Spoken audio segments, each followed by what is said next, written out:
All right.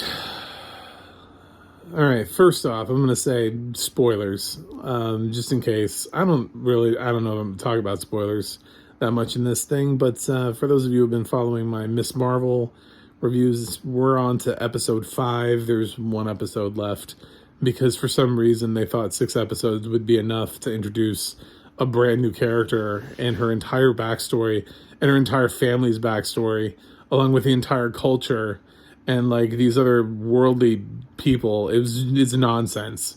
This girl deserved more episodes than 6. WandaVision got more than 6. So I believe Loki got more than 6. It's just, I don't know why 6 was the magic number here. But I think that's what's doing this series a disservice. There's no way it's going to wrap up fine.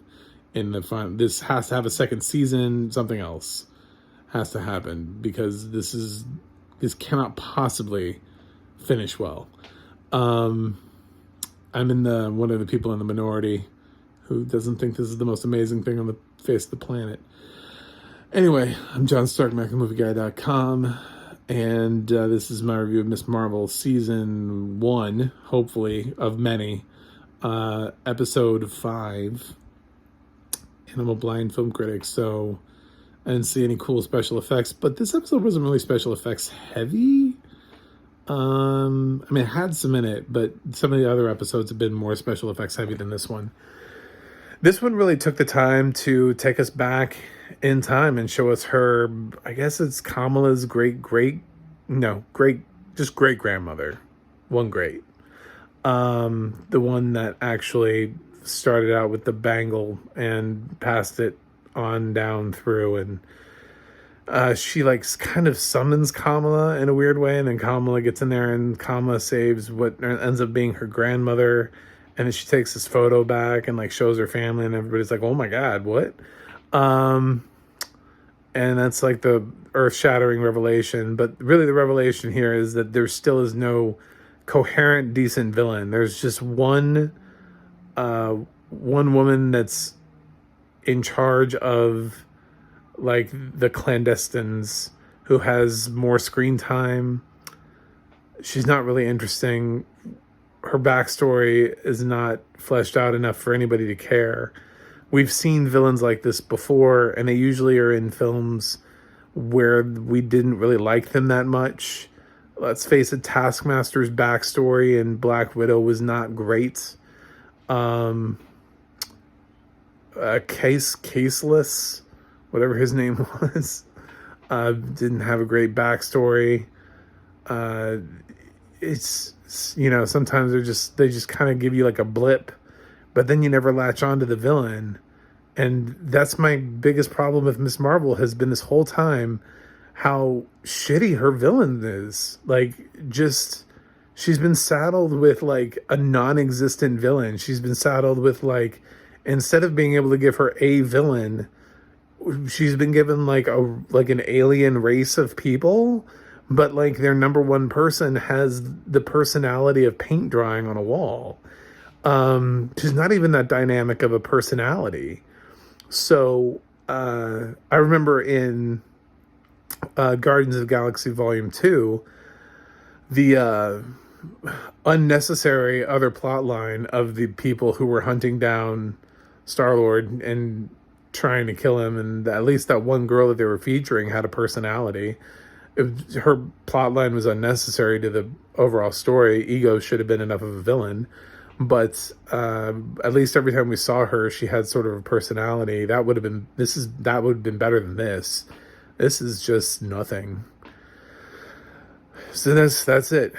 I keep ranking this show low because it keeps failing me as a villain. It thinks that because she was the one that stabbed the great grandmother that I'm going to be like, ooh, we got a great villain now. And it's like, no, it's not how you do a villain. You gotta get some backstory going. I mean, you gotta build up the character. You gotta work it in. Go back to WandaVision and watch the development of Agatha as a villain. That was fantastic. And then when you think about how WandaVision developed Wanda heading into Doctor Strange, that is how you develop a villain. Or Loki over the course of multiple films. Those are great villains. How about Kingpin, who had multiple seasons of Daredevil and then dropped into Hawkeye? Like, these are villains that you can actually go, ooh, that was really well written. Thank you for that.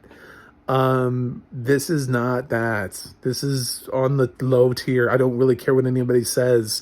Every time I hear somebody say, I love Miss Marvel, it's the most amazing thing ever, I hate them. I hate them because the series could be so good. It just needs a villain. Everything else is working.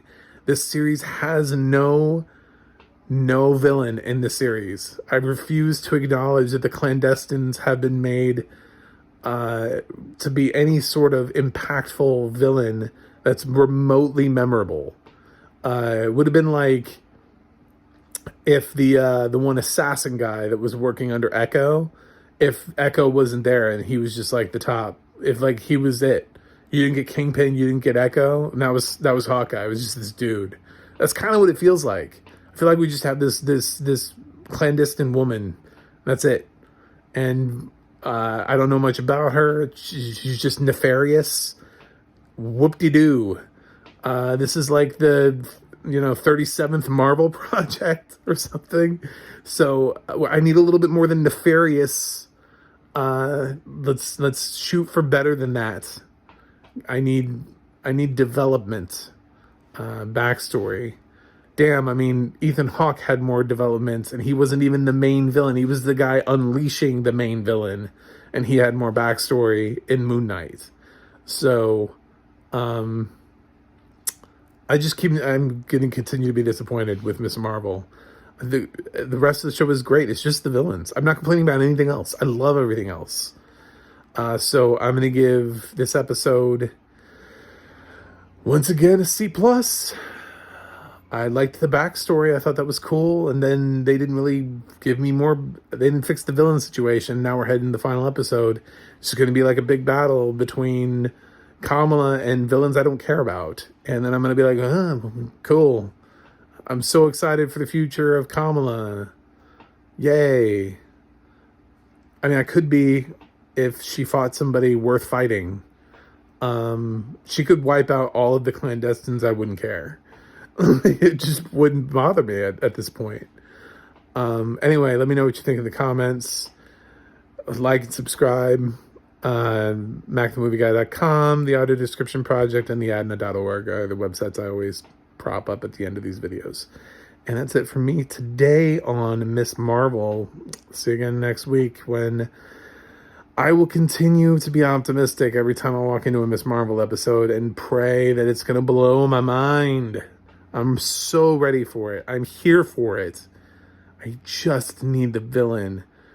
I don't care if the entire final episode is about that woman's backstory and then like 10 seconds of it is final fight. It might actually make the series better.